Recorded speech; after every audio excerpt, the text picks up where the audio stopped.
Thank you so much. First of all, thanks for giving me an opportunity to present my thoughts on this forum. Thank you so much. Okay, my topic was from the perspective of India, the fears and the benefits for India by the peace talks.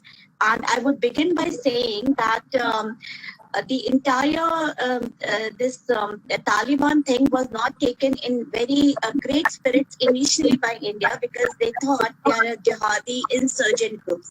But gradually, as other countries started taking Taliban seriously, India also had to change its stance. And as we know, India now wants peace between Taliban and Afghanistan because that is going to impact not just the Afghanistan area, but we want a double peace that is within Afghanistan and in the region of Afghanistan. And what we want is that the peace, the entire process should be led by, controlled by, and done by the Afghanis.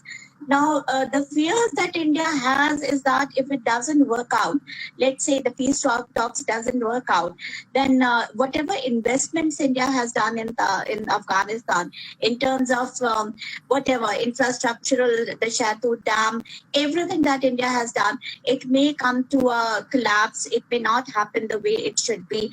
So those are the fears that India has been feeling all through.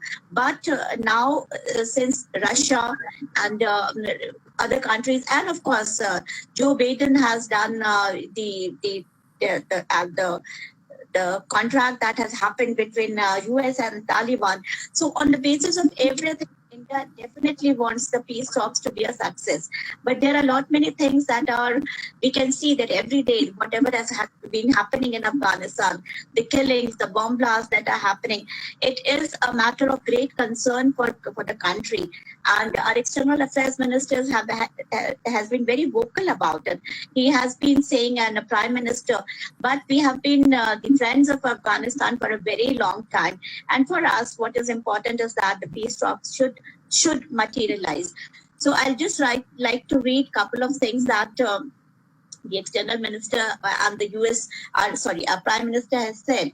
So the evolution of India's position is in sync with the evolution of reality in Afghanistan. So as I was saying, initially India was not very ready to give any space to the insurgents called the Taliban. But now, since Taliban are acceptable force everywhere by every country, is how India is also accepting.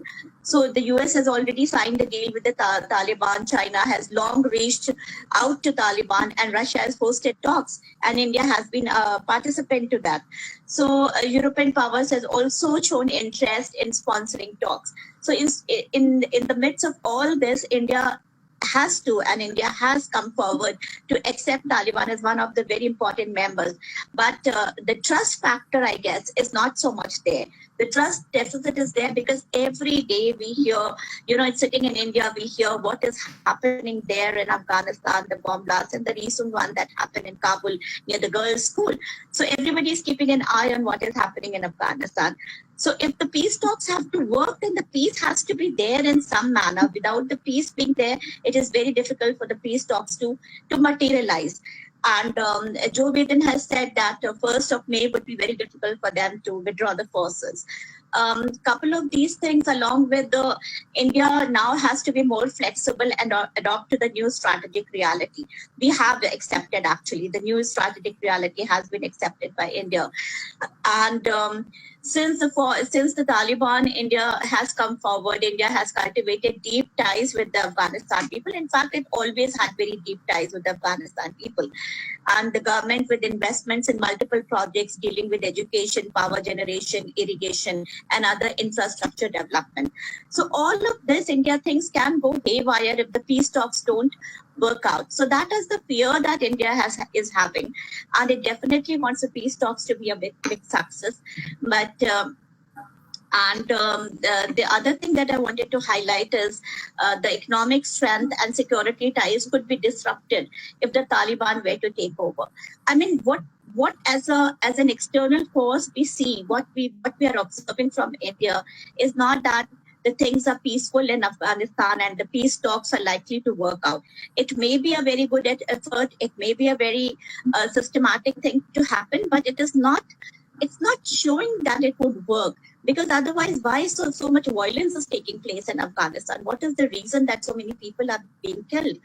So the concern is that India faces, like the other stakeholders, how to help Afghanistan and the violence without a total surrender to Taliban, because India does not want a total surrender to Taliban at all. They want the Afghani people. We want the Afghani people to be strong and to be equally in power. I mean, Taliban, yes, they are very, they have taken over the rural population and they are very strong over there. But Afghanistan has to come out stronger as a country. And the strength part is that India joining the peace process would strengthen the hands of the Afghanistan conflict. It's a multifaceted one. And India will have a definite role to play there, with the primary actors being the government, the Taliban, and the US. So amongst all of this, what I can say that the Taliban has to, I mean, the violence has to go. If the violence is so much there, then for the parties, external parties like us, it is very difficult to believe that the peace process would work. We are very, very concerned about that as a country, as common people, as just the civil society.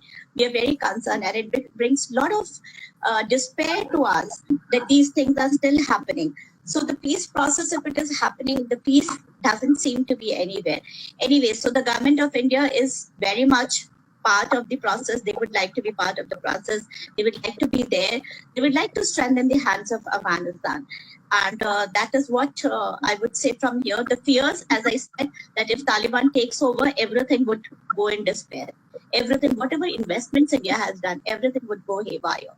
And of course, we want a double peace. That double peace means, as our External Affairs Minister S. Jaishankar says, double peace is peace within Afghanistan and peace within the region is what we are looking at. Because unless and until, I mean, if Afghanistan is disturbed, the entire area is disturbed. We definitely don't want that. So being a democracy, we have our own challenges, we have our own concerns. We keep fighting with that, but we are one country, we are unified, and we would like to see Afghanistan as one country also. In spite of whatever divisions they have, whatever differences they have, we want them to emerge very strong, stronger as India, or maybe even stronger than India. So that is all I would like to say from here.